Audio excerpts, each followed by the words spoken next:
listening to The Starting Zone, a podcast about World of Warcraft and the people who play it. And now, here are your hosts.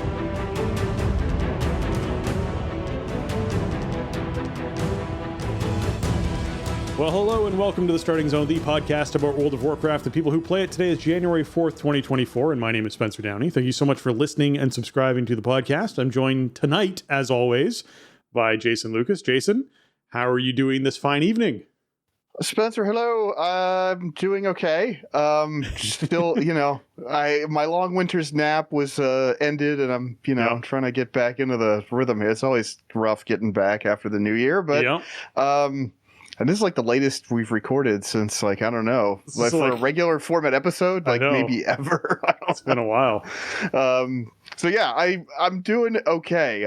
It's been a rough couple of days getting back into the swing of things, but not with WoW though. Getting into the swing of making school lunches and going to the bus stop and then working all day, and I could use another week of long winter's nap, please, at least. If not 2 or 3 months, maybe I would take.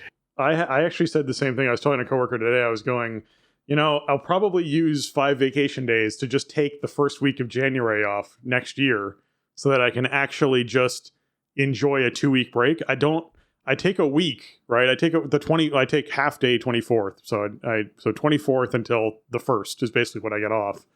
And I think 2 weeks is what I'm going to need. I think I'm just going to start doing that from now on. The week before Christmas is no good, just because I feel like everything's still kind of busy and winding down and trying to get stuff ready and all that kind of stuff.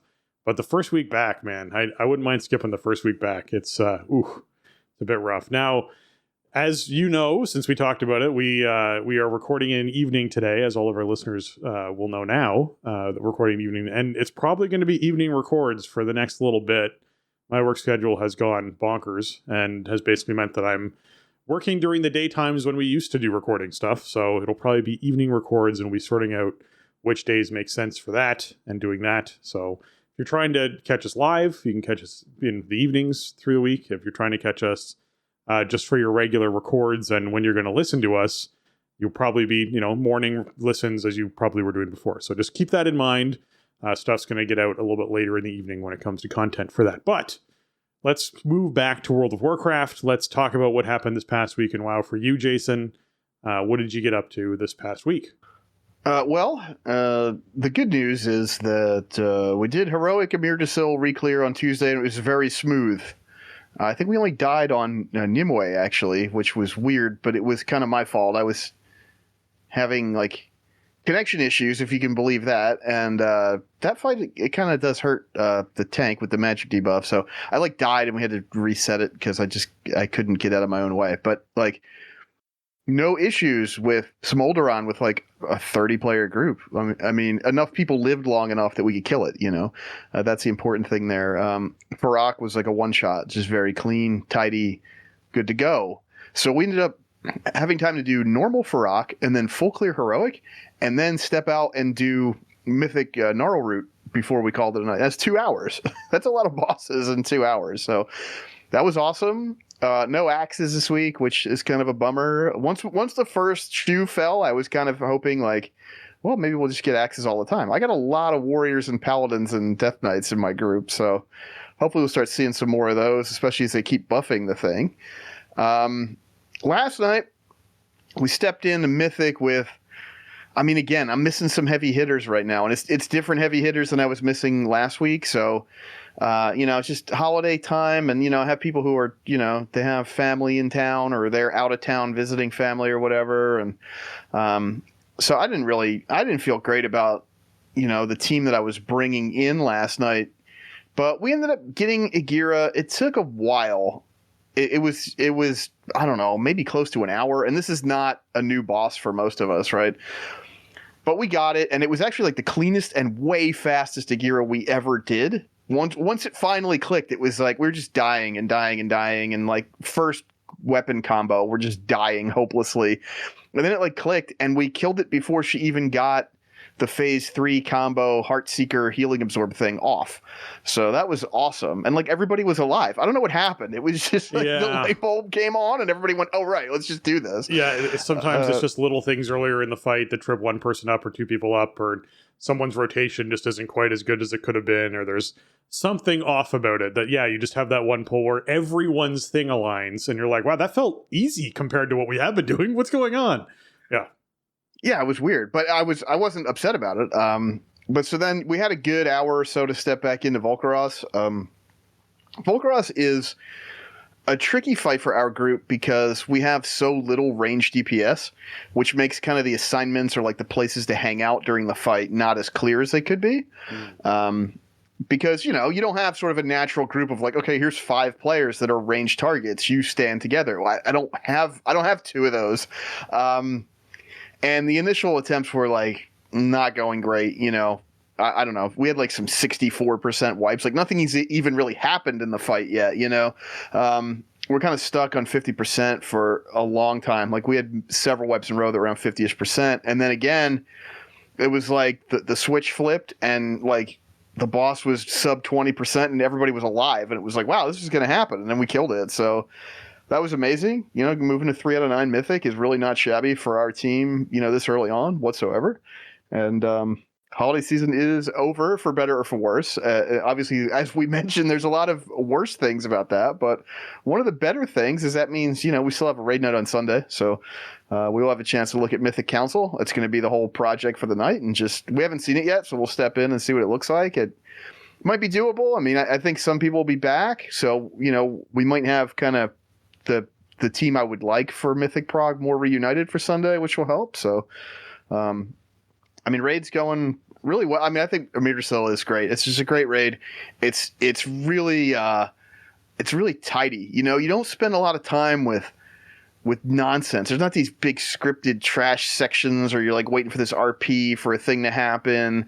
There's some trash, but it really just kind of serves the purpose of breaking up the boss fights a little bit. You're not doing like 20 minutes of trash.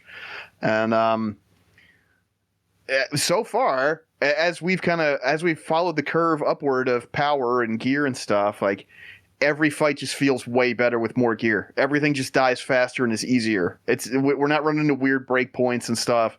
So I think it's been a great tier so far. And I don't know. Can we get to 4 or 5 of 9 Mythic? That would be maybe the best results we've had all expansion. I think maybe we got plenty of interest. I mean, again, I had 30 people in still on Tuesday. So raid has been, it's a logistical challenge to manage. It can be kind of a headache, of course. And especially you have a lot of expectations when you have that many people in the group and somebody's kind of got to be the bad guy or whatever. But overall, I've been having a great time in the raid. Yeah, I think that's going to be your deciding factor, though, is how long interest stays. It's never about how long you actually have raid time wise. You're never like butting up against the release of the next chunk of content. Inside this case, it would be season 4, right? You're not going to be butting up against season 4 before you potentially run out of steam on people who want to show up regularly enough to have 20 that actually work to be able to progress the Mythic raid. So yeah, it all comes down to that limitation and how long people's interest stays. And I hope it stays long enough for you to get up there, because that would be pretty fun to get in and check out that content for sure. Yeah, it's just fun to have something different to work on, I mean, we certainly don't have our eyes on like CE or anything, and I think the level of dedication and competence you need to have for that is not something even like my best players are really interested in. But it doesn't mean that you can't have a new project to work on, a new boss to look at, a new goal, just something to have fun with, So hopefully we can keep it going for at least another month or 2 here of like really consistent attendance. That'd be great. Yeah. Normally we hit that like 2-month window and it just starts really tapering off. Right. Yeah, my past week is still primarily spent inside Season Discovery. I get into Dragonflight and I actually go through and do my dailies, do my weekly, and get that stuff kind of done, knock out a Mythic Plus or 2, that kind of thing. But then I sort of go, all right, let's go back to Sod, let's finish leveling up my mage, let's do some raids, because I'm raiding a few times a week because it's the 3-day reset. We're still seeing epic staffs drop for people. I still need to get mine, and I'm feeling that pressure now to be like, I want to get one. At first I was like, we'll get there. Now I'm like, okay, I've seen like 4 drop. Like it's my turn soon. Let's get let's do this. Right. I can't believe how many you guys have seen. Yeah. Like that's so consistent, and for you not to end up with one, man, that's how disappointing. Well, so this past week we brought in a new caster, and so that caster got it their first week, and that happened another week, and you're just like, I want the freaking staff, so let's just get it. They just know that you're going to keep coming back, so they give it to the people that that maybe their one and only shot. Like, let Spencer be here next week, next reset. We'll throw it this way eventually. Yeah, it'll happen eventually. So, anyways, that's the season discovery WoW stuff that I've been up to. But I was also checking out what was inside the Traders Tender shop. There's a whole controversy clarification thing that happened around people who got 500 more Traders Tender than other people, and people were trying to figure out what was going on with that. And it's the 12-month consistent achievement, guys. That's where that 500 comes from. They came out, clarified it all, made sure people weren't thinking that some people were getting inappropriate amounts of tender, and it was unfair advantage or something. It really was just, hey, these people hit their 12 months a month late, or whatever it is for them, and you'll get your 500 tender when you get that achievement. Doesn't have to be consecutive months, so somewhere down the line that'll roll over for you and you'll be fine. So don't worry about that at all. But yeah, outside of that, I mean, that was a bit controversial because first of all, there are some people who like to make everything controversial. They didn't. I will put the blame on Blizzard for not clarifying in advance or whatever that the 500 extra Traders Tender was part of the achievement reward. Like it should have been more clearly communicated. But of course, people jump to weird conclusions like, oh, the bonus reward this month sucks because it's wrist transmog, so they gave us 500 extra tender because of that. Like, no, that's not why. Like, I can sort of see how you make that leap if you have a certain viewpoint, but like, that was never indicated. I mean, we went over the blog last week for the January trading post, and there was no mention of the 500 extra tender or whatever. They did some communication about the trading post enthusiast achievement and the and they didn't mention whatever it's called. Like that. They screwed that up. Like they did. And I will. Yes, let's assess blame as is appropriate, but the thing that like it's some mea culpa because they know that the wristwatch sucks is like, I thought that was that's like let's not take it to that level. I mean, there are some people who like it. I get like everything is subjective when it comes to cosmetics and stuff like that. We talked about it last week, and I think we're on the same page that we think it's a pretty underwhelming bonus reward, but. Again, not everything's going to be amazing. I personally just feel like the watch should have been a 400 tender purchase, and amount should have been inside of the big monthly reward. That's what I think should happen. The scare amount would have been cooler. That would have been cooler, and it would have lined up with this being the same month where we celebrate the whole scarab and everything that's going on with it. So I don't. That's just how I feel. It's just, I think that's valid. It just gets on my nerves when people approach things from such a bad faith perspective. It's like the developers are really not trying to make the game not exciting or interesting to play. That is not what the developers are doing. At least, I mean, the business people, that's a different story, maybe. But like, I agree that the wristwatch cosmetic is the worst, bonus reward we've seen in this first year. Watch the wristwatch actually add 4 slots to your default backpack. There must be something but then like the that. then an entire region of realms crashes when it does that. So, of course, yeah. I don't know. It's one of those. It's just there's something about the trading post specifically that like tickles a nerve in some people's brain, and it just I have seen. Like the most extreme reactions about something that really doesn't matter. Yeah. Like you get no power from this. You get no advantage over another player from this. It doesn't help you complete any content you want to do in the game. Yeah. To clarify, you do not get 4 extra slots in your default backpack. You don't. No. That's not a thing. You get no. Making sure no one took that the wrong way. Just clarifying. That's going to end up in a post like, oh, I heard you promised us. We were promised 4 extra bag slots for equipping that. I can't get all riled up about stuff like that. I was just like, cool. I mean, again, I played a game, as listeners of the show know, I played the game quite a bit. I'm all caught up on my trading post. I got my extra tender. Cool. On to the next thing. Yeah. All right. Let's hop into what's going on this week in World of Warcraft.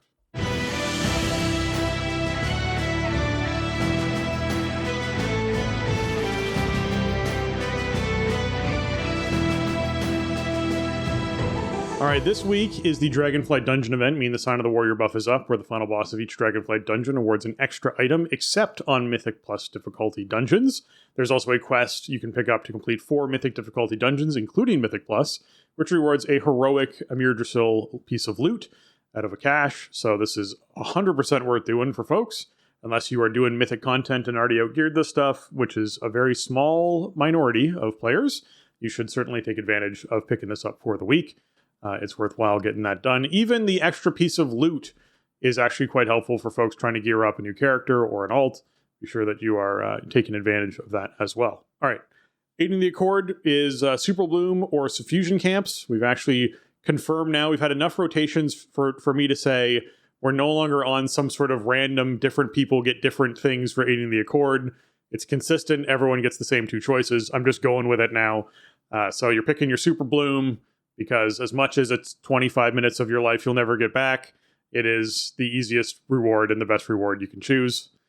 You could also double up because there's a quest to do the Super Bloom anyway, and a Suffusion Camp is going to be more like 45 minutes of your life that you never get back. That's true. So, I mean, sometimes the other choice is something that's like, okay, maybe it's slightly outdated content, but if you need like Loam Niffin rep or something, give me the it could stuff, be an option. man. I'm gonna go. Yeah, I'm gonna go. It could be like, because sometimes it's sniffing seeking or whatever. That's like super fast, it's lucrative, whatever. Yeah, there's not much I can say about Suffusion Camps. Like, if you need to go use the crafting tables for the Shadow Flame stuff, and you're out there anyway, still just do the Super Bloom because you want to do that for the weekly out there. So the one thing about Suffusion Camps, if you have a new character or a character that's freshly leveled and you go and do Suffusion Camp stuff, which is really dangerous, I'm just putting it out there, you will feel the damage off these creatures. But if there's other people there, they can help you out. You can get geared very quickly. It drops adventure to your gear, so you just get really nice high level stuff right away. And the rewards for actually completing it is even more item level stuff. So it's certainly a helpful way to gear up a character. I do like that they buffed all of that and made it all relevant to characters that are lower level. I think that's great. Not lower item level, not lower level. That is a great feature that they did. But yes, I agree. I think Super Bloom is just the obvious choice for the week. All right, PvP quests for the week are Epic Battlegrounds and Solo Shuffle. So be sure you pick up these quests before you hop into those events if that's something you're looking to do. And PvP Brawl for the week is Warsong Scramble. And this is Warsong Gulch, except the flags are closer together. There's like buffs you can pick up on the battlefield. And it's really about just capping 10 flags as fast as you possibly can. Really what it comes down to is you do not need to have your flag in your base to cap the enemy flag, which means you just pick up the enemy flag and run into your base 10 times and you win. It sounds very simple, but it can get kind of crazy and hectic. So if you want some Warsong Scramble, be sure you hop into that. Get yourself some extra marks of honor, conquest, and honor. All right. Yeah, super fast games. That's the big thing about Warsong Scramble. Yeah. I don't love it, but at least the games are fast. Yeah. A couple things I want to point out at the PvP quests, like these are the same ones they had as last week. Like I went and checked and I updated the notes, but I think they were the same ones as last week. So I don't know if that's weird. That's not my fault. Maybe they didn't roll them, or maybe like something extremely unlikely happened and the same ones rolled. Could be. I also want to point out that the War Mode quest is in Zaralik Cavern, but awards no Loam Niffin rep. Oh, why did they do this to Loam Niffin? I don't know. As soon as they put in Emerald Dream, they put in the War Mode quest that rewards Guardians of the Dream rep. Yep. Dream, whatever it's called, Dream Wardens. Everyone forgets about the Niffin, man. Yeah, but so even with the brand new faction, you can get like 1,000 rep from them for doing Sparks of Life, but not for Loam Niffin. That came out in like whenever that was, March or May or something. Like it was months ago, and even from the World PvP Weekly, they won't give you any bonus reps. So I don't know why that's like that, but I looked and I went through the rewards and nope. So if you want Loam Niffin rep, don't bother doing that. Yeah, I don't know, man. That's a weird one. I don't know why they would just skip out the Niffin. It's no nice. It's not nice at all. They're too little. They can't see them. They're underground. They're out of sight, out of mind. Right. I get you. All right. That's it. Yeah, it's all in universe. That's why. Yeah. All right. Orstor the Hibernator is the big rune bear that you can get your own rune bear appearance for if you are a druid. It's the world boss that's up inside the Emerald Dream. Be sure you're knocking this out for some 441 gear if that's something you're looking for. We also have Mythic Plus affixes for the week, starting off with Tyrannical, where bosses have more health and deal increased damage. Volcanic, where enemies periodically cause gouts of flame to erupt beneath the feet of distant players. And Sanguine, where when slain, non-boss enemies leave behind a lingering pool of ichor that heals their allies and damages players. Wow, this is actually kind of a cool, great Tyrannical week. Man, Sanguine can make trash more strategic, is the way I'm going to put it, because you actually have to be careful about where you're killing stuff, and you want knockbacks and that kind of stuff to keep things out of Sanguine. Maybe you stun the mob that's about to die, and the tank drags everything else away, so it dies on its own. Those sorts of tips and tricks are great for dealing with Sanguine, which can kind of be painful inside of dungeons like Warcraft Manor that are tight corridors and hallways and can be a little bit tricky. But Volcanic really is just watch your feet. It's going to drop some of your ranged DPS a little bit in these dungeons where they have to actually shift their feet consistently to not stand inside something. But it barely affects Tyrannical at all, except for very niche situations. And then Tyrannical's Tyrannical, and you know what that is. It's just, you're going to expect these bosses to be up longer and hit harder. Like, Volcanic's not going to be a huge effect on you unless you have something like everyone stand inside the protective bubble on, Dawn of the Infinite. And then you move into the protective bubble, and then everyone gets Volcanic under their feet, and it bumps them all out of the bubble, and they all, die. That would be very bad. Hopefully, that's not something that you run into this week, but in general, I think it's a pretty great Tyrannical week, to be honest. Yeah, it's a good combo. Another nice thing about it is that, the Sanguine heal is a percentage-based heal of, like, the mob's health. Right. And so it's not Fort Week, so the mobs don't have that much health, as they don't have that extra 30% health. So the overall healing numbers are just lower, and Sanguine doesn't stack anymore. So if they're either in Sanguine or not. They can't be in like 3 Sanguines. So you can kind of kill stuff through Sanguines even this week, I found.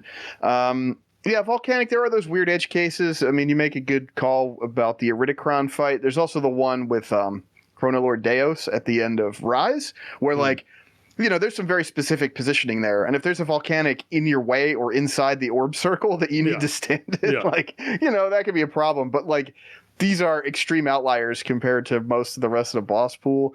I've had some weird stuff happen with Volcanics this week. First boss in Warcraft Manor, right? The Witch Council, they mind control somebody. And when that person's mind controlled, they can actually be like a Volcanic target or eligible or whatever. So I've had Volcanic spawn under me from the person who's mind controlled because I'm distant from them. But Volcanic, it's not fatal. It's just minorly disruptive. Yeah, overall, I don't know. I mean, I've done my slate of 8 keys for the week already to fill up my vault.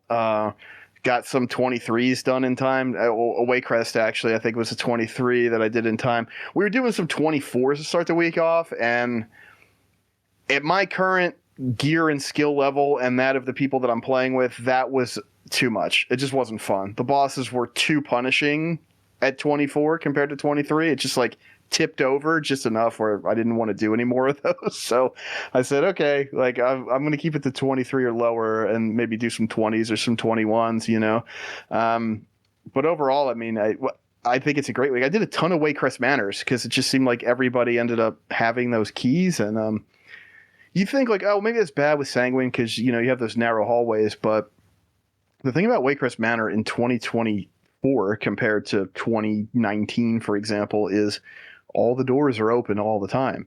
So you have this really optimized route, and you can use the courtyard, and you can just pull everything exactly where you want it to go. And again, it's not fort, so a little Sanguine healing is not going to hold you up too much.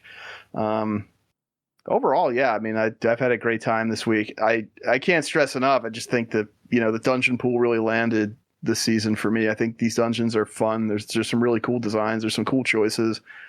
I mean, when you think about it, Warcraft Manor was always one of my favorites anyway, even with the the frustration of like, oh, my Twilight dev pulled something through the wall or whatever. Like, that sucked, but I still liked the dungeon. That's all does our same thing, and the Legion dungeons were favorites as well. I think the Throne of the Tides rework is actually really strong. Like, I think the dungeon came out great, honestly. Everbloom's the only one for me that it doesn't click. I don't know. There's just, like, I get why they included it this season. It fits the theme very well. But there's just something about it overall that, like, it doesn't. It's weird because it's not the oldest dungeon in the pool, although it is one of the older ones. But it just doesn't. They weren't able to do enough with it to make it feel good to me. But man, if you need tyrannical rating, like, this is a great week to do it. If you're trying to get Keystone Master or Keystone Hero or whatever, you want to get up into that 20-ish range. Man, this is a great tyrannical week as long as your tank has some. Paying some degree of attention to Sanguine and not just like clumping everything into a big puddle and then standing in it while they all stand in it and then it's all healing and your tank's dying or something. Like, you have to be awake. You have to move around the room a little bit, but it's not much of an ask this week. So I think it's awesome. I might even do some more. I don't know. I don't need to do any more for any reason, but if people want stuff, I might just go just to enjoy the process. Yeah. Well, we have something else that's special that's come in. I guess Blizzard sort of went, hey, you know what would be kind of a fun twist? If some of the Traders' Tender rewards showed up on the black market auction house with reskins, as well as some other cool items. And so if you visit the black market auction house vendor, there are some items that are up for sale that people can bid on that are limited time. And they are reskins of some stuff. Like, so the gold resonating crystal brings in, essentially the scarab mount from the Trader's Tender, but it's reskinned all gold. It's very cool looking. There's a high-res updated version of Kel'Sara called the Whispering Temple Blades, which you can get. You hold one in each hand. It's very cool looking sword. There's a bulwark, a scarab bulwark. There's a gold-plated version of the carbine, the gun, that's in the Trader's Tender right now. There's also a Marauder's King's Carver. It's like a two-sided blade. It's basically like a pole arm that also has a blade on the bottom of it. It's kind of crazy looking. There's a Gilded Crown Splitter, which is the two-handed I think it's the one-handed axe that is also gold-plated. The Witch Doctor's Guard, as well as the trophies, the same things that are in the Trader's Tender, are reskinned as gold and red. Those are available for a bid on the auction house, as well as both helms that you can see. So the Wrathful Crusader's helm is up as a black and gold version as well, which is very cool. So, neat twist. This is something that I didn't expect Blizzard to do at all. Like, at all. No. It just, like, came out of the blue, and they were like, hey, we're going to essentially throw an extra twist into this. This is a gold sink for people who want something, and we're able to sort of throw out some really cool reskins of these items, and obviously they'll be limited because there's only so many of them on the black market auction house that you can sort of go around, right? So this is limited access. It's certainly a cool thing. So I certainly suggest people have a look if they have some coin. And I know the gold resonating crystal is starting at 1.2 million gold. So we'll see where that ends up. But yeah, it's pretty crazy. Well, I mean, these are all just vendor items. Oh, they actually are just full vendor right now. Okay. Yeah. It's not the auctioneer that you talk to, but there's another NPC in the black market auction house that you talk to. And so if you got about 2 million gold chilling that you burning a hole in your pocket, you could buy out all this stuff. All of it. Yeah. I think wow. August is when it's going to rotate out. So you got a couple months to if something really catches your eye. I gotta say, now take this however you will. Yeah. I think all of the stuff on the gold vendor is cooler than the trading post version of it. I mean, I think all the recolors look better here. I do think so. There's a theme. We talked about this with the Trader's Tender stuff. There's a theme of this like plated gold thing that they were doing there, and they did it with the majority of items, but not with all of them. I do think a lot of these look really cool, and I'm not going to pick between them. I'm not going to do it, but there's definitely some. I definitely think the Scarab looks better. I just do. I think it looks better in gold from the gold vendor. The Kel'Sara Whispering Temple Blades, to me, that's something I might like. I don't even play a class that can use swords. on a regular basis. But I might pick that up because I have so much nostalgia with the sword, man, that when you buy this thing, these Whispering Blades, you get an offhand and main hand transmog that you can essentially just learn as a transmog. You get the cosmetic transmog button you can learn for both of them.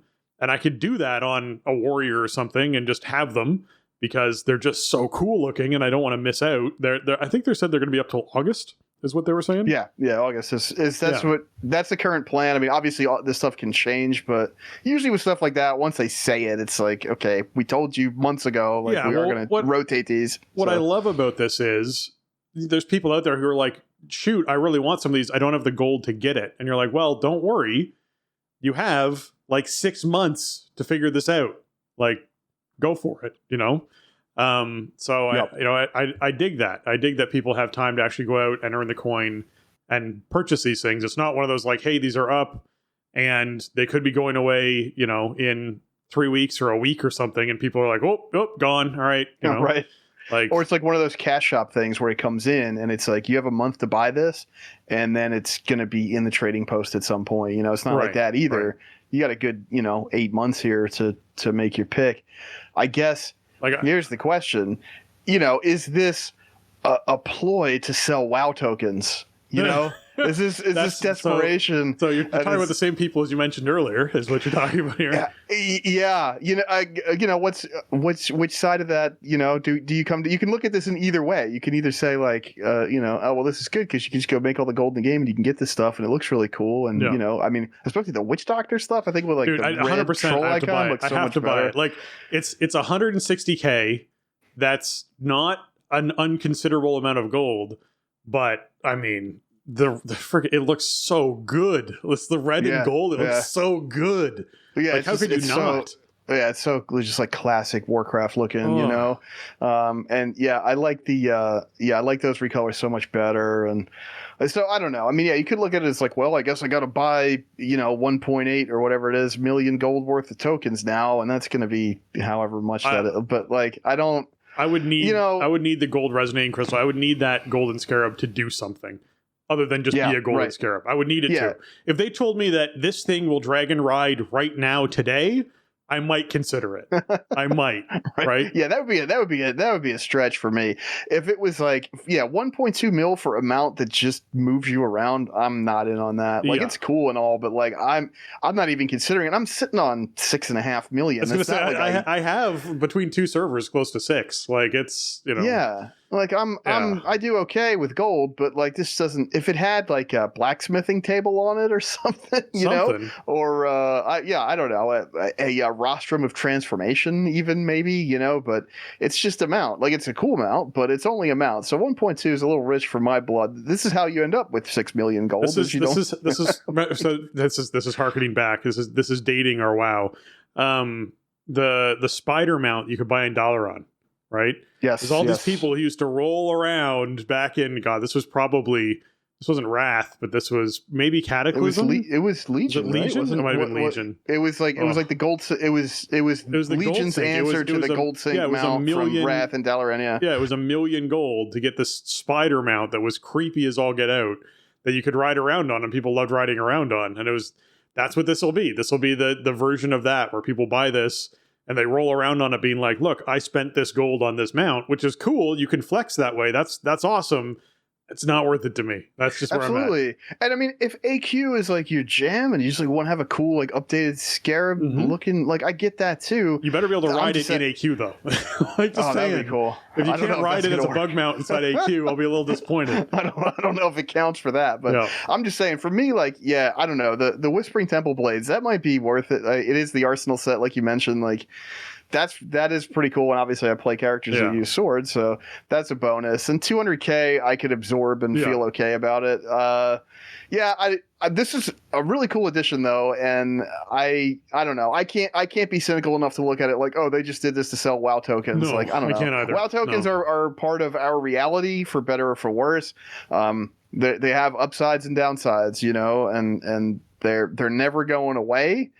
but like you can make a lot of gold playing this game from putting time and effort into making gold, and you can make a lot of gold just from kind of putting time into the game and not paying attention to making gold. So I never for me, I don't look at stuff like that. I don't look at it as like, okay, well, this is the price tag for a token, but I guess the good thing is if you don't want to earn the gold, you can buy it if that's really if it strikes your fancy. It could be a store mount if you think about it that way.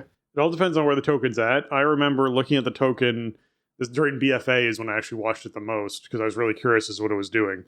And at one point the token was 98,000, I think is where it was at. And at another point during the same expansion, it was at 243 or something thousand.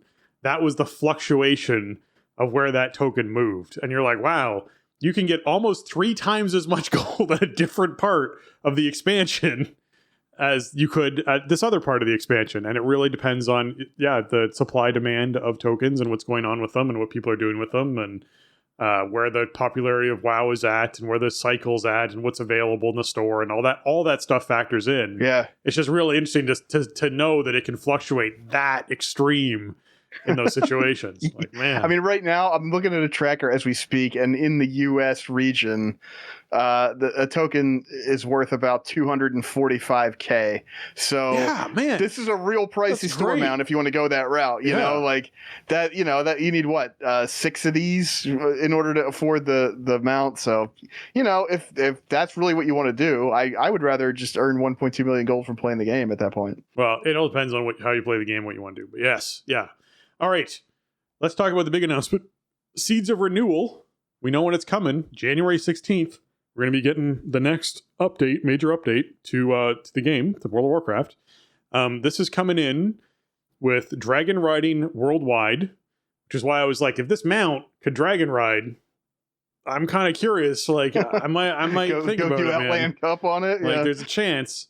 So Dragon Ride Worldwide comes in Jan 16. So if you're excited about that, which I am, it's going to be fantastic. Azerothian Archives kicks in. Reclaiming Gilneas comes in. The Dragonflight Follower Dungeons. So this is the dungeons where essentially you can queue up with AI to sort of chill your way through them. So that's coming in for folks. The Dragon Isles Epilogues. So this is the end, what happens next, lead into the next story, wrap up this story kind of epilogues that are going to be taking place for the storyline. Troll and Draenei customizations, the extra customizations for those particular races. The Love is in the Air holiday update. I know everyone is excited about this and trying to figure out what's happening with this. I'm curious. I know that they started to help a little bit with the Love Rocket situation this past couple of years. And I know they've renamed it, but it's always going to be the Love Rocket whenever I talk about it at this point, because it has been for so long. It was 17 years of that or something. Our brains always stretch so far. Exactly. Thank you.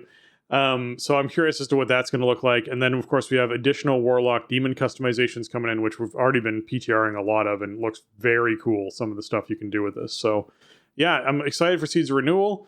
It's going to be a nice little boost to content for folks who are looking for some more storyline stuff that they're looking to do. The customization is going to be fun for people to play around with. But the big thing for me, honestly, the thing I'm most excited about for this whole thing is the dragon riding, man. I just am. The dragon riding worldwide is just going to feel good.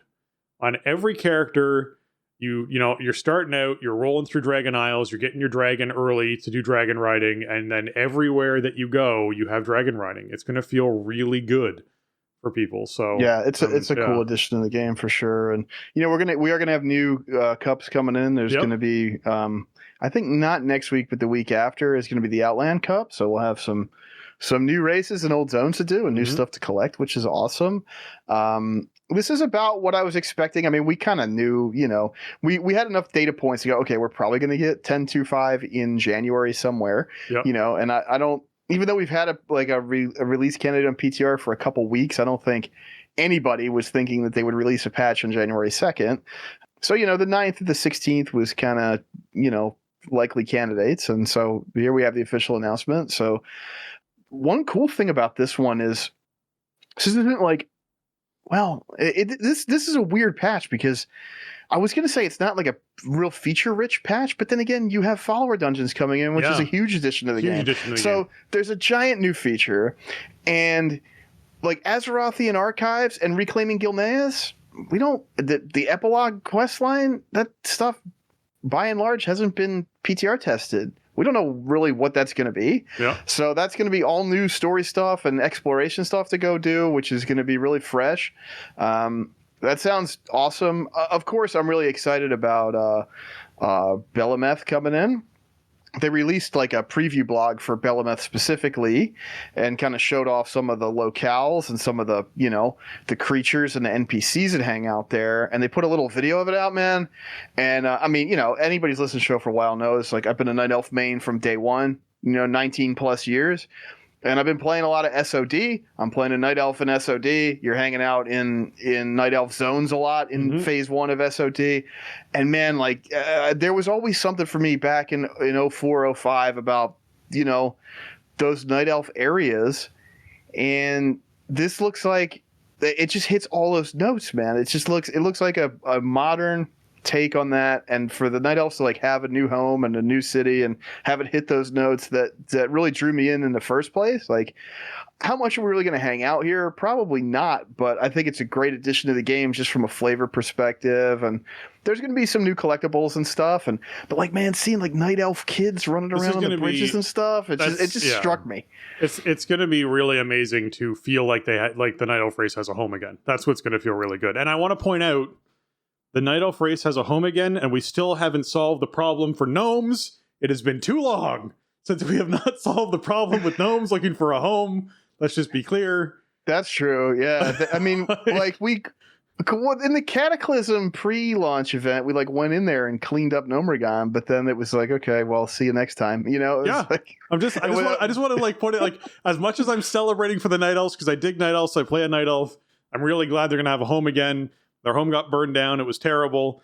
Man, like it's been 4 years since they haven't had a home. And then I'm like, you know what? I'm playing Season of Discovery, and I'm like, there's gnomes, and gnomes have not had a home in 17 years.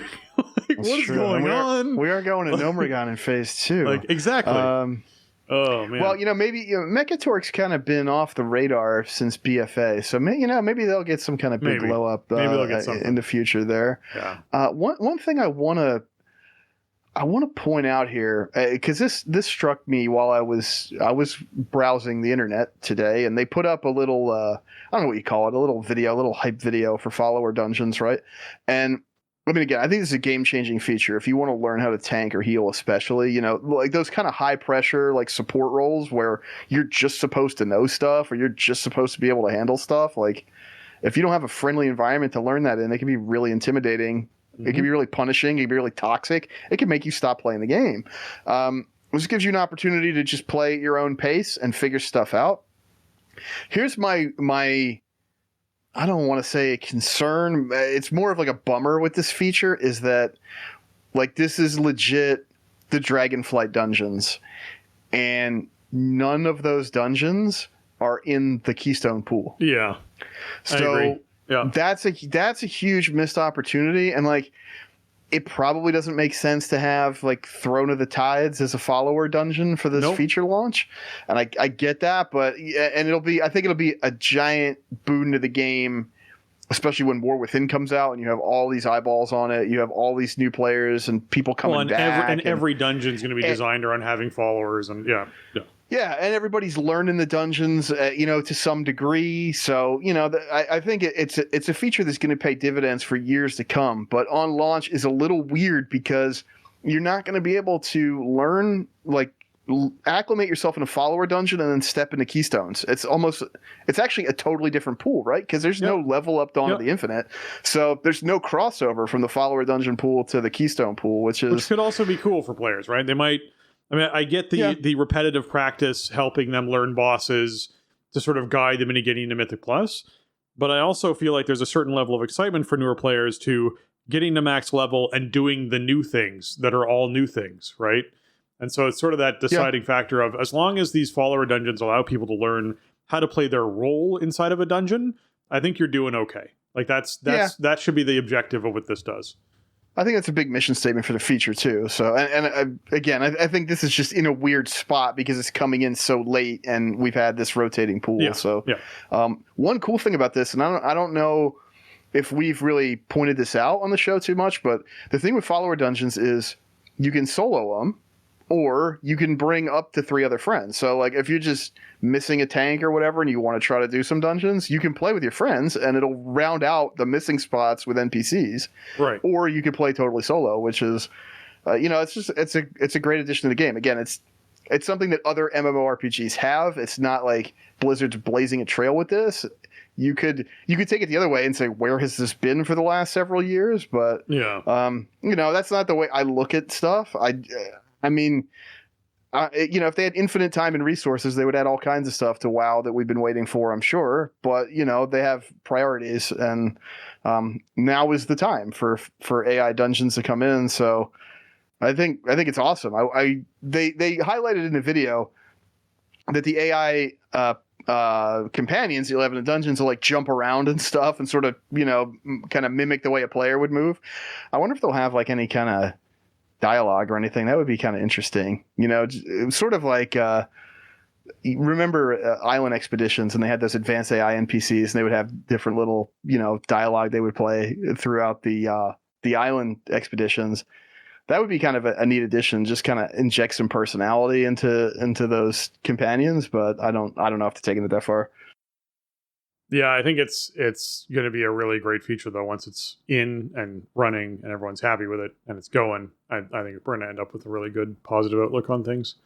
Okay, let's talk about the new customization in Seeds Renewal for these Downey and Troll. I want to recap some of this for some people because, it's been a little bit since we talked about it. That's one of the later things. Trolls, you got yourself some new hair colors. We have this like very vibrant blue, a great sort of green. We have purple, a deep red, and then like a fiery yellow that's there. So those are 5 options for you that you can do hair color wise, which I love. These are all going to be really cool, especially the blue one. I really dig the blue one. Even though it's kind of anti-horde and more alliance-based, I'm just saying. But, it's cool. Downey, you got yourself some a new skin color. This is a much deeper sort of almost purplish sort of color of skin that you can choose. It's like slate. It's like almost grayish. Slate. Like, it's almost gray. Yeah. It's cool. It's really cool. It's like an alternative to sort of those bluish hues that Downey mostly have. And obviously you have like the red customization that came in. This is like, it doesn't look like either of those ends of the spectrum. Yeah. And then of course we have the new Tyrant and Dark Glare Demon updates. Man, oh man. The new Tyrant looks pretty wicked. Bunch of different colorations you can go with.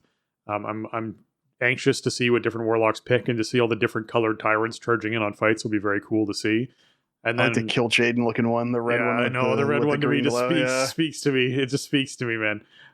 Dark Glare, same thing. The purple one with the green eye speaks to me huge. But at the same time, like they have some really neat combinations here, including like a almost pale beige one with a purple eye, which looks really neat. They have the was it Dormammu or whatever his name was, the floating eyeball boss.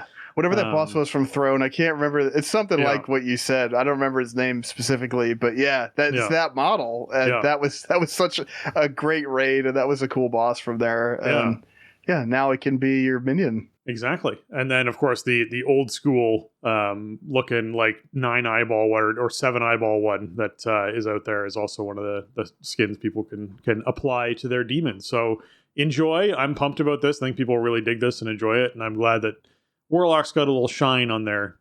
I mean, since Boomkins finally got theirs, I'm okay with Warlocks now getting their little shine and glow up. I mean, Warlocks have gotten a lot this expansion. Well, in general, they have. The Green Fire Quest was big.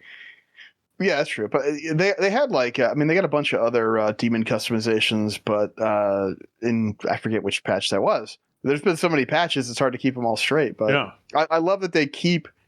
I mean, this is a thing that. Years ago, like 10 years ago, give or take, right? Like Warlords days when the new models were coming in. It was that constant conversation of, can we get more customization? Can we get more looks for our characters? Can we get more art on the characters? Just something.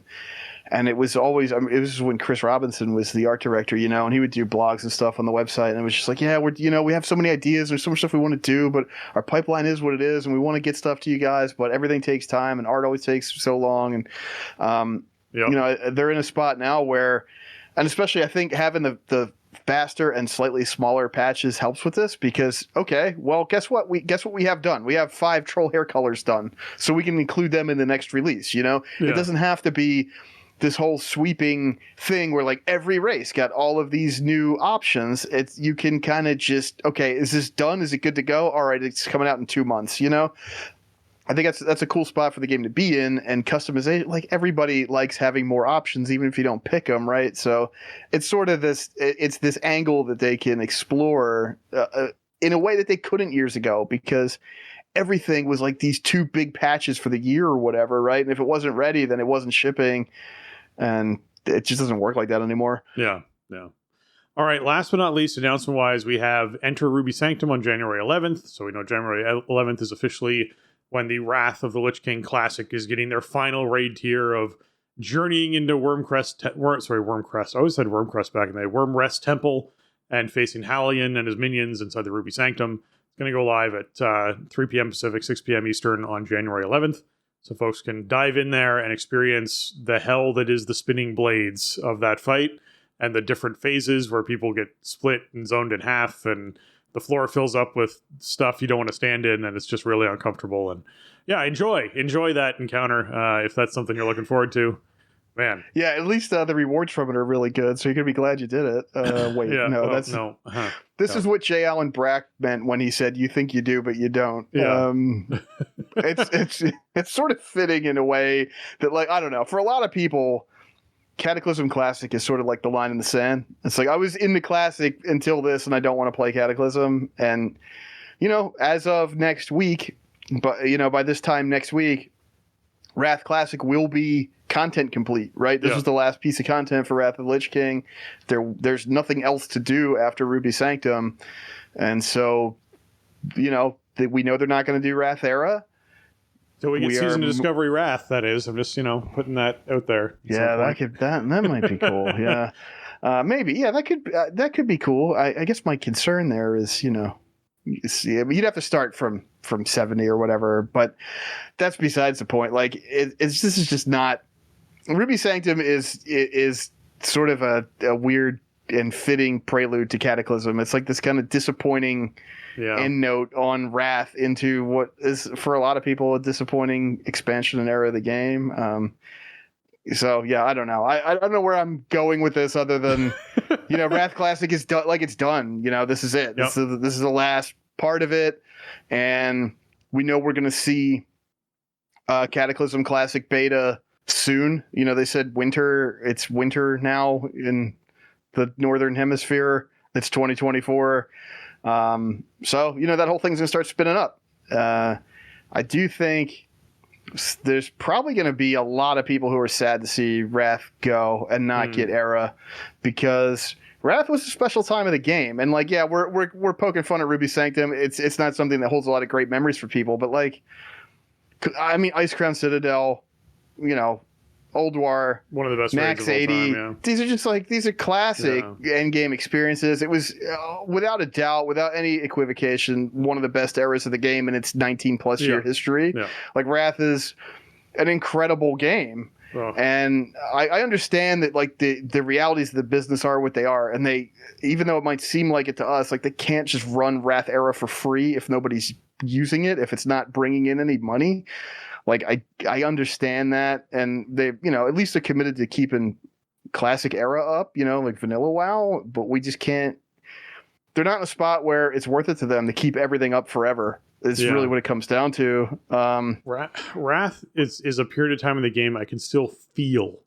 I still have a actual. I can put myself in my shoes from back then. I still have an actual feeling about what was going on in my life, as well as in the game, and thinking about, like, going out and collecting snowballs and doing the Frost Giant quests on a regular basis as dailies, and trying to get the polar bear mount from doing that stuff, and like trying to get the Time Lost Proto Drake, time to get the, like, all of those things. Like, it's still just like I can feel that feeling of what was going on then. So like I get the nostalgia, like I get the heavy nostalgia. And I do feel like there's people out there who are going to be saddened that there's not going to be an era version of Wrath. I do think it's not the last time we've seen Wrath. I think they'll do more things with it again. It's just too good of a piece of content to just leave on its own. So I think we'll see it happen. And I think we'll revisit it again at some point. So yeah, I'll be excited to see when that sort of comes around.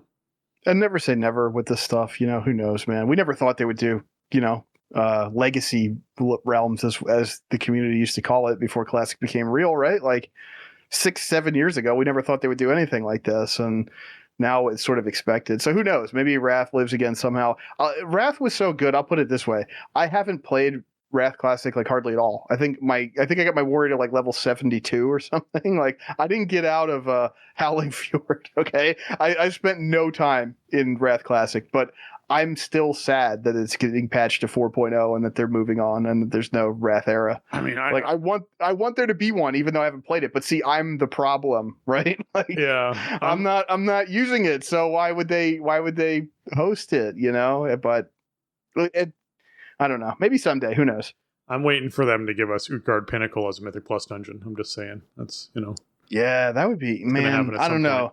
I mean, the Wrath dungeons are like a little crusty, man. but They're fast. But yeah, like, I mean, they were designed to be like really bite-sized experiences. Yeah. But, hey, with like stuff like Throne of the Tides, they've shown me that they can take like a pretty straightforward, simple dungeon and just kind of turn it on its ear a little bit and still make it feel like the same space, but make it feel like a more modern dungeon. So yeah, Utgard Pinnacle and Mechagon. No, not Mechagon. What's the one from Burning Crusade? Mechanar. Mechanar. That's it. Those are the two that I want to see. Both very fast, like very furious, crazy dungeons. With Mechanar, that gauntlet section. They still have something that's challenging to them that you could throw a good spin on. But yeah, you could have timers that are like 20 minutes or 18 minutes, like to do these dungeons, and you could watch people crank them out in 6 or 7 minutes. They just plow through the place on a low keystone, right? Time running. Maybe that's what time running is. Maybe. Yeah. But no, you said Mechanar, and so if Mechanar ever ends up in the Keystone Dungeon pool, dude, because you might know what I'm going to say. Mechanar back in the day had like your pre-raid Bis tanking sword, the Sun Eater from the last boss. It did. And it was like where I came in sort of in endgame. It was a little bit late in the TBC because I'd taken some time away from the game. And like, are you either need King's Defender or you need Sun Eater? And I could not, I used to do Mechanar every day on the daily heroic reset. And I never, to this day, ever got a Sun Eater. I don't even have the mock. Man, if they ever put that back in the pool and it's like first time you're in, just be the first drop you see. It'll be crazy. Oh yeah, that would be funny. Yeah. I mean, the thing is, like, if they put it in the pool in like 2025, it would not have plus def rating on it, right? Like, it would not be a defense rating sword. But man, I don't know. That would trigger something in my brain of like, if I needed to get the weapon out of Mechanar. That was like, dude, I don't know how many times I did that dungeon, but I never saw that sword one time. Oh, that's painful. Yeah, I did that place a ridiculous amount of times, because it was so fast. Like, just you'd be in and out in like with a group that knew how to do it. It was like 12 to 15 minutes. With a group that was struggling with it, it was still like under 25 minutes. Like, it was crazy how quickly you could plow through it, and it was a really fun time. So like I would definitely like to see some like I want Utgard Pinnacle for sure for Mythic Plus at some point, because it's a fun, speedy dungeon, and the same thing with Mechanar. I think they both be great for that. So hopefully, like I said, it's not the last time we've seen them visit Wrath stuff. I don't think it will be. So I think we'll see these sorts of things come back around, and we'll get a chance to revisit this content. All right, we have time. We're doing it. We're doing a boss guide. This one comes in from Nimue. The Weaver of the Cycle. Nimue was placed in this verdant realm when Aenar and Freya shaped the dream. In Wellspring Temple, they enforce and protect the ordering of the Emerald Dream, weaving its wilderness into complex patterns. All right, Jason, go through the room for this fight so people can understand it. Okay, so this room is green. Or maybe slightly blue. That was a great description of what this room is. Moving into the know. It's great. This room is gigantic. Like, it's absurd how big this room is. Most of it doesn't really matter. It's kind of oblong. It's roundish. What you want to know going in here is you're going to need to split your team. You need a left side team and a right side team. And you need people to pay attention to the lines on the floor. Yeah, for once it really matters. Yeah. When you first zone in or like enter the room, it's not really a zone in, but you'll see the lines all over the floor and there's like grass everywhere. You can kind of walk over them. It's fine. There's two big treant mobs in there that are like the ads that are going to be summoned in during the boss fight. Do not range taunt them and pull them over the lines. If they walk over the blue lines on the floor, you're going to die. So run up to them and then engage them in combat. Run up to them and interrupt them. Don't like Avengers shield them or something. Not that my group has ever done that and learned the hard way, of course. So that's step one is like, okay, have your group split up and then run up to the ads and interrupt and kill them on your way in. And yeah, this can be a big part of this fight for me is being able to recognize what's actually happening in the room. The stuff doesn't read super great on this fight, in my opinion. And we talked a lot about how mechanics in this raid and in many recent raids read really well. Well, you highlighted at the beginning. This room is green. Guess what color a lot of the mechanics are? They're shades of green. Also green. Yeah. That's a problem right off the bat. I really do feel like they should start picking floor colors for rooms to be darker shades. And they should start picking mechanic colors to be brighter colors. And just that contrast will help a lot of players see these things. This is a purplish green floor with purplish green mechanics that happen on it. And they're like barely a shade difference between the brightness of them. And it's like, okay, this is a problem, guys. Yeah. Yeah. I mean, also the lines that we're talking about are really narrow. They're not like big chunky things on the ground. They're little cracks in the pavement. They're literally a yard. Yeah, they're just nothing. You may notice this running into the room, but when you step over them, you get a debuff that does a minor amount of nature damage for 3 seconds. It's not notable unless you run over a lot of lines at once and stack them all up and just keep adding stacks on. So don't do that. Like, there are definitely going to be times you have to move across the floor. It's a raid boss. There's going to be movement required. Move with purpose. Move to where you want to go and stay there. And even if you don't want to be there forever, you only need to be there for 3 seconds. So that's just kind of basic sort of awareness, and prep that you want to do going into this fight. Yeah. So since you mentioned right off the bat, I'm just going to hop into Surging Growth, which is the flowers mechanic that causes people to have to move across lines. So flowers frequently spawn around the room and deal passive raid damage. They each last 1 minute, but players can soak them to make them despawn faster. The more players, the quicker it disappears. So there are more and more flowers as the fight goes on, so you basically have to keep soaking them before you get overwhelmed. So it's balancing that, hey, how many lines do I have to cross to get to a flower? Is there someone who's closer? Try to go to the one that someone has to not run through a whole bunch of lines to get to, so that you can actually get that. And that deals a little bit with spreading your group out, as you talked about earlier, to sort of help people get more coverage on this ginormous room that you've mentioned. But yeah, Surging Growth is the one where you definitely have to cross lines to deal with. So just be prepared for doing that. And as healers, this is like a healer's dream fight. It's a bit of a nightmare, but it's also a healer's dream fight because there's always damage happening throughout the entire fight, which means you always get to be doing something to help everyone else out in the raid.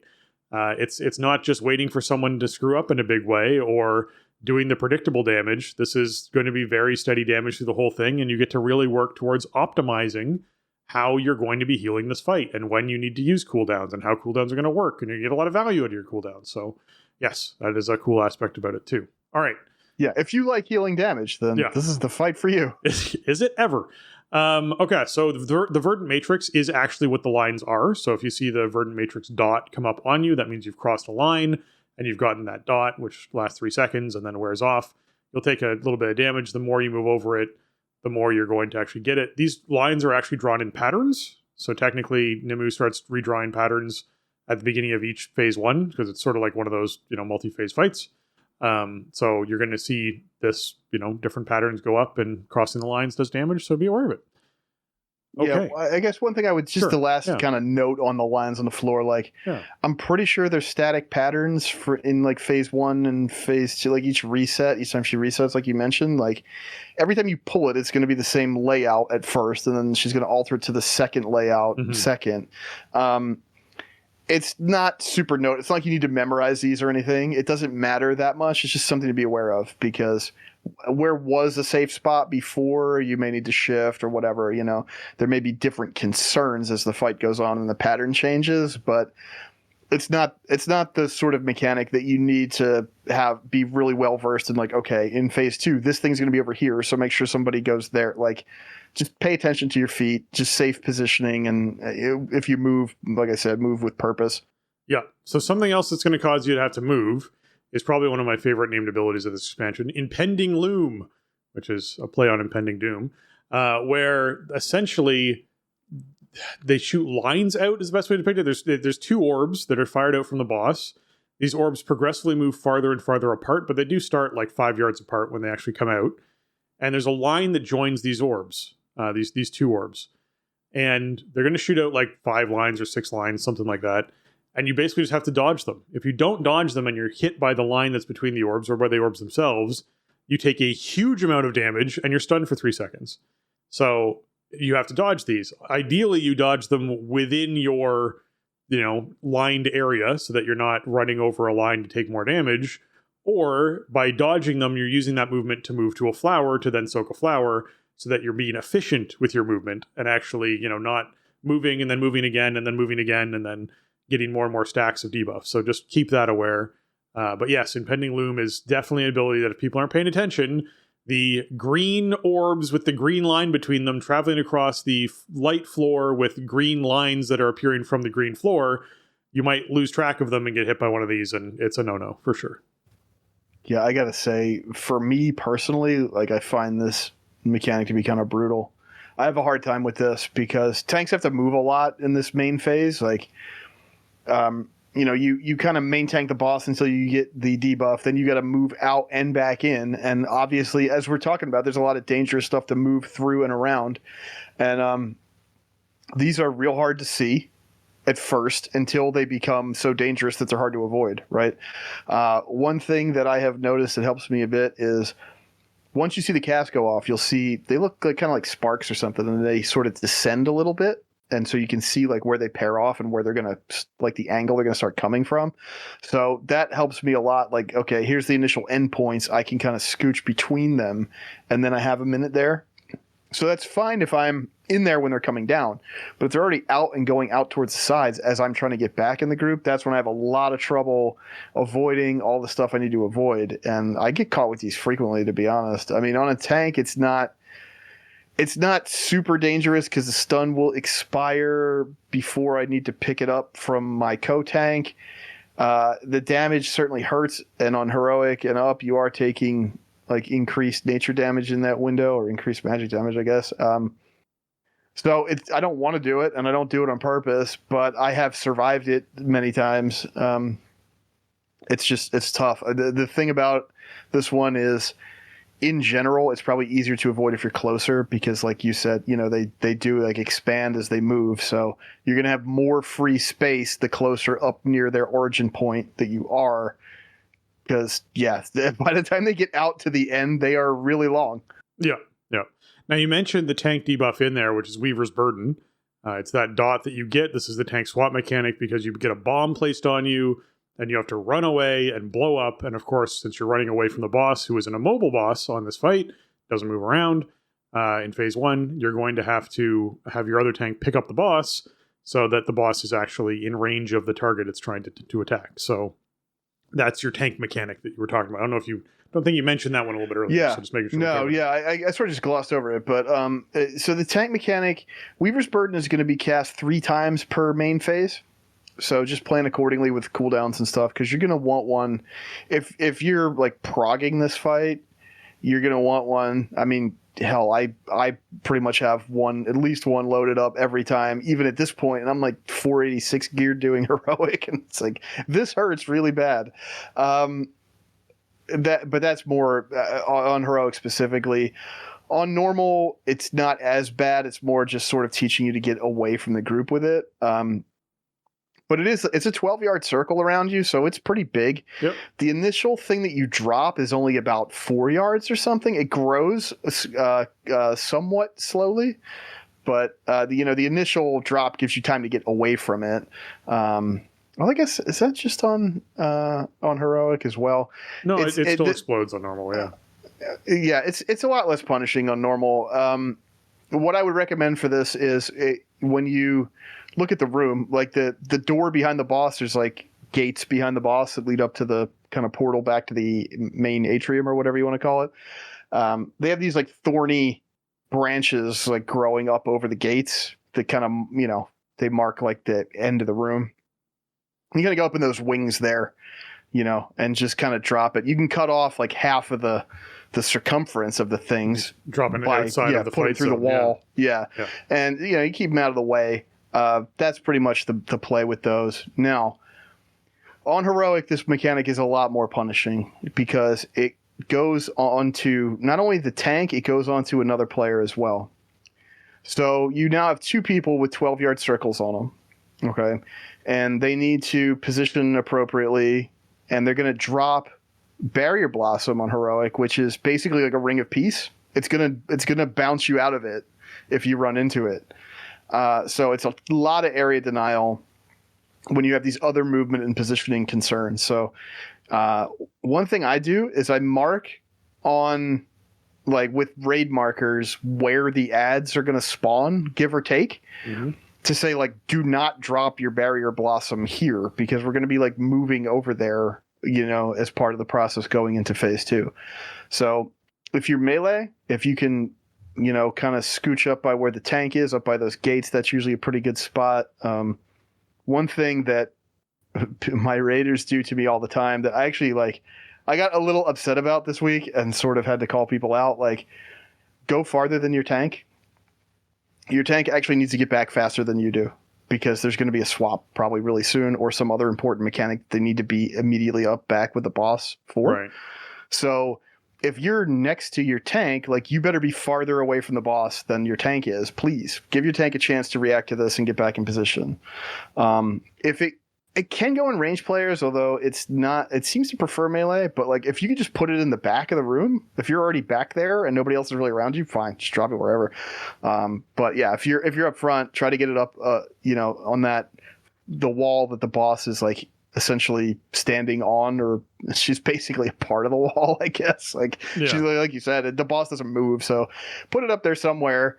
Now the tricky part, if you're doing heroic and up, if you've been targeted with this, you will then have Woven Resonance for like a while, and you take a lot of extra nature damage, and it sucks because there's a lot of nature damage in this fight. Yeah. So after you drop this thing off, you got to be careful with because Impending Loom will be out as you're dropping this off, so you got to dodge those.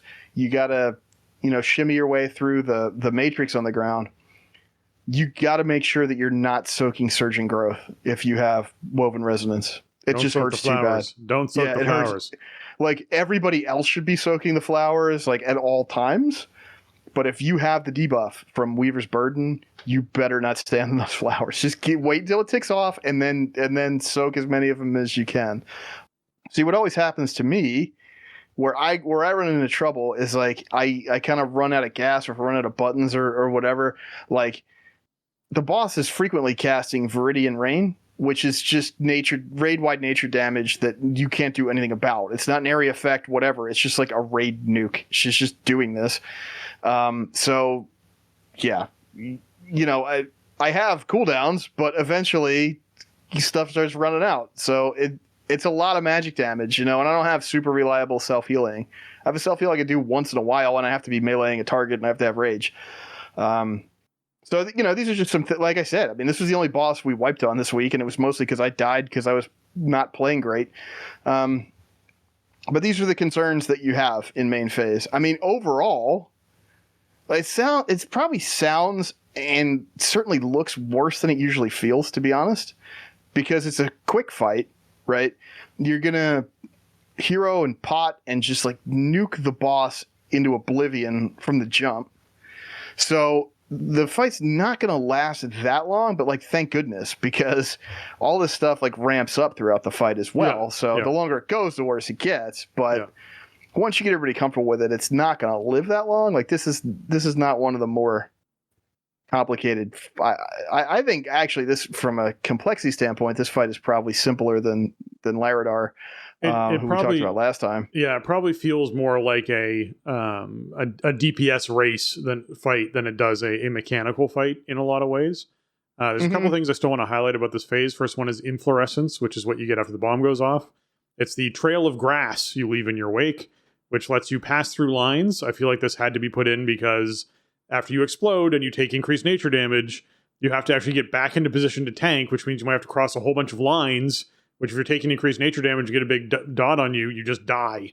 So this is the way to avoid that. Just keep stacking those up. Yeah. The fortunate thing is anyone who walks through this grass can pass through lines without taking damage, which means as you run back in, if other people are like, ooh, I need to go soak a flower, they can sort of like hop a ride on your trail of grass and run through a bunch of lines and not take any damage if you're looking to actually take advantage of this. So just keep that in mind. Sometimes there's areas of the room where the pattern is a little bit more intense than others. Running through that area with this on your way back might just create a shortcut or a better path for people to get to what they're trying to do. So that's a neat mechanic as well. I also want to highlight Viridian Rain, which is that regularly Nimue channels rain in the room, just deals heavy, wide nature damage. So just keep that in mind of like, hey, healers, you're going to be timing out cooldowns around Viridian Rain. Be sure you have everything lined up to sort of, pound out some healing during that window. And then, of course, Continuum is the last thing, which is a 10-second channel. At the start of Phase 1, Nimue draws new lines across the floor that deal heavy raid-wide damage over 10 seconds. And while Nimue redraws, there are no lines in the room. So this is your chance to sort of reposition, take advantage. So if you've gotten split off from your spot or your area or whatever it is, something displaced you, while this continuum is happening is, okay, let's reposition and get into position so that we're ready for the next thing. So just keep that in mind with the Phase 1 stuff. Okay. Yeah, I would say that overall, to put a period on Phase 1, like, if you're stepping in here as somebody who's just trying to figure out what's happening in the fight, you're just trying to do a good job or whatever, if you're not like leading the group or making decisions about assignments or whatever, the number one thing you should try to focus on is surging growth and soaking those flowers. Like, that's how you can help your team the most. Just like, those things can't be ignored. And the faster you can get rid of them, the better, and your healers will thank you for it. So if you're just looking for some way to contribute to the group as you kind of, figure out the fight, prioritize soaking, surging growth. If you're doing it on heroic, just don't do it if you just got Weaver's Burden. Yeah. Like, that's it. Yeah. If you do that and you're just sort of like, just trying to contribute to the team, I think that's like the biggest thing that will help you get over the hump with surviving Phase 1 into Phase 2. And if you could do that like once or twice, then you probably win. Yeah. Yeah. So this is what Jason calls an A-B fight, because there's two phases to it and you go back and forth between them. Because at 100 energy, Nimue becomes immune and summons 2 triads, which you mentioned at the very beginning. And that's triads, not triads. And on opposite sides of the room. And so you need to actually deal with these ads, because Nimue causes explosions around itself when summoning the ads, and tanks need to get hit by it to gain inflorescence, which is the grass on the ground, to allow the raid to cross the lines to get to the ads to be able to DPS the ads. This is where you, of course, have split your group in half, and each group goes to one side of the room to kill their ad. When both are dead, you start Phase 1 again. So this is the like, hey, let's coordinate in this. It's a second phase, but it's more like an intermission before you go back into Phase 1. So yeah, this is the start of that phase. Is there anything you want to highlight at the start of that phase? Full bloom. Sure, you don't want to be in that unless you're one of the tanks. It should just go on the 2 tanks and that's it. So it's weird because it's very rapid fire, right? Like, boss hits 100 energy. It's a timer. There's nothing that's like feeding the boss energy. It's just a timer. Timer fills up and now full bloom goes out. And that's the thing that generates the grass, just so everyone's clear as to what's happening. Yeah.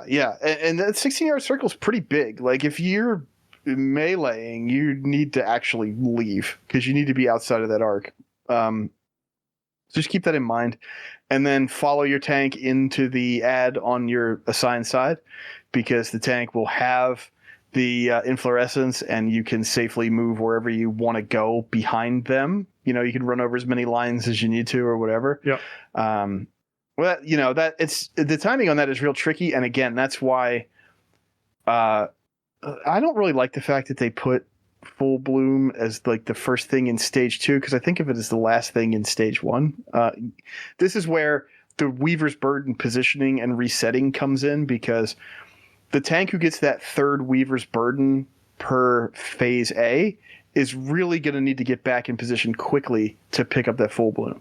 So give your tank a lane, take yourself an extra, a few yards out of the way or whatever, so that everybody can reposition and do their jobs, and then everybody will be happy.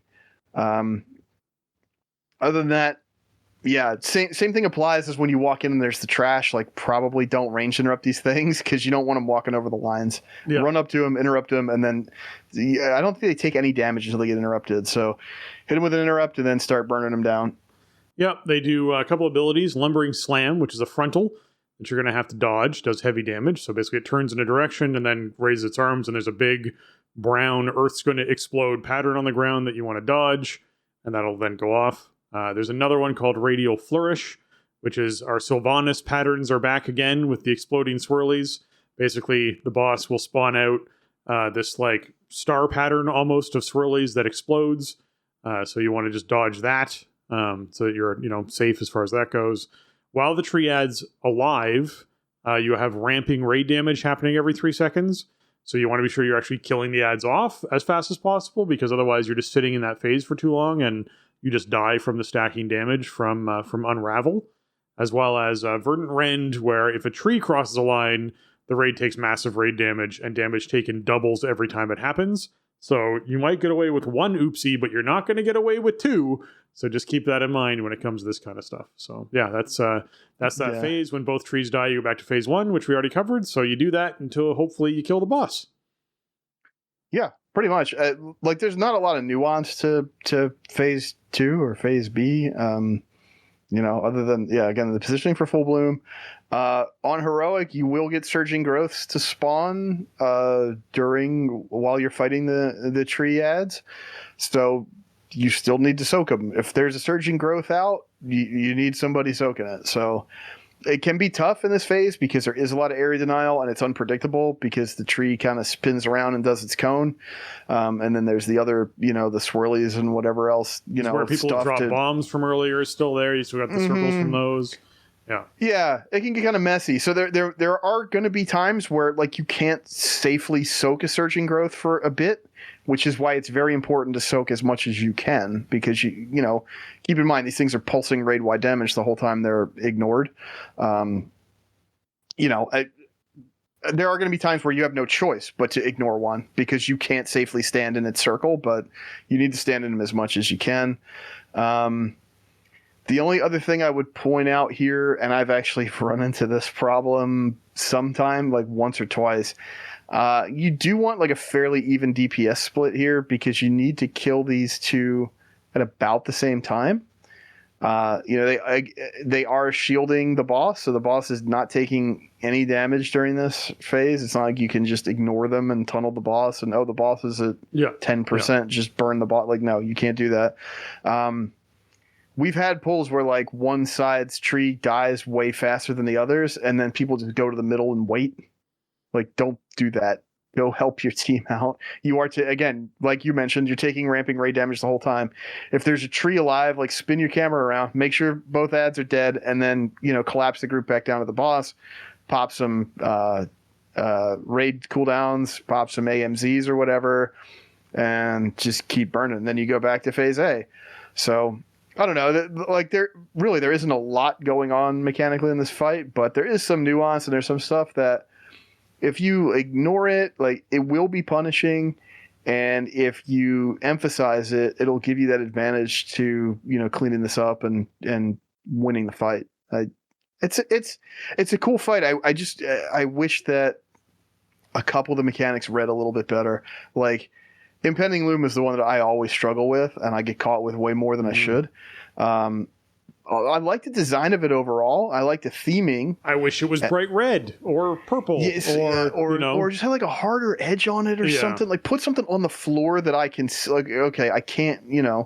My camera was kind of sideways, so I thought it was safe, but I was actually right in the thing.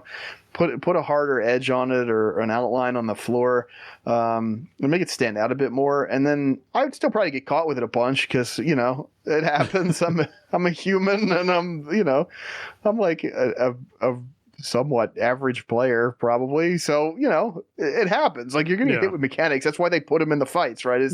Like if every fight was just about like kill the boss before he kills you, like that gets old. But sometimes I feel like I can't play around what this fight is asking me to do because I have like 3 bad choices, and it's like, well, I don't know. I guess I just have to pick the one that seems the least bad. But I mean, other than that, this is like a burn fight. Like you are just nuking this boss, and maybe once in a while, most players in the raid have to move like 8 yards to pick up a surging growth, and then you go about your business. So that's really all there is to it.